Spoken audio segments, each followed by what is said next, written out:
అది నిజం కాకపోతే జగన్ రాజీనామా చేస్తారా? సోమిరెడ్డి సవాల్. తెలుగుదేశం పార్టీ నేత సోమిరెడ్డి చంద్రమోహన్ రెడ్డి మాజీ సీఎం జగన్ పై తీవ్ర స్థాయిలో సవాల్ విసిరారు. విశాఖ ఐటీ పార్క్ లోని ఊర్సా సంస్థకు రూపాయికే భూములు కేటాయించారని జగన్ చేసిన ఆరోపణను ఖండించిన సోమిరెడ్డి, అది నిజమైతే నేను ఎమ్మెల్యే పదవికి రాజీనామా చేస్తా, కానీ అబద్దమైతే జగన్ తన పదవికి రాజీనామా చేయాలని ఆయన అన్నారు. ఇప్పటికే ఊర్సా సంస్థకు ఒక చోట ఎకరాకు 1 కోటి, మరో చోట 50 లక్షల చొప్పున భూములు ఇచ్చామని స్పష్టం చేశారు. ఇడ్లీవడ రేటుకి భూములు ఇచ్చామన్న జగన్ ఆరోపణలు అసత్యమని ఆయన విమర్శించారు. ఈ సందర్భంగా రాష్ట్ర వృద్ధి రేటు, పెట్టుబడులు, ఉద్యోగ అవకాశాల గురించి కూడా మాట్లాడారు. కూటమి ప్రభుత్వం 11 నెలల్లో ఏపీకి 8.21% వృద్ధి రేటును సాధించిందని, ఇది దేశంలో 2వ స్థానమని ఆయన తెలిపారు. ఇంకా టీడీపీ నేత నక్క ఆనంద్ బాబు గారు కూడా మాట్లాడుతూ జగన్ మీడియా ముందుకు వచ్చింది పార్టీ మనుగడ కోసం మాత్రమేనని ఆయన అన్నారు.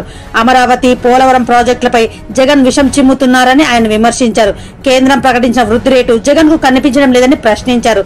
మొత్తంగా జగన్ చేసిన ఆరోపణలపై టీడీపీ నేతలు తీవ్రంగా స్పందిస్తూ అభివృద్ధిపై తమ ప్రభుత్వ ప్రయాసాలను గుర్తు చేస్తున్నారు. ఈ వ్యాఖ్యలతో ఏపీ రాజకీయ వేడి మరింత పెరిగింది.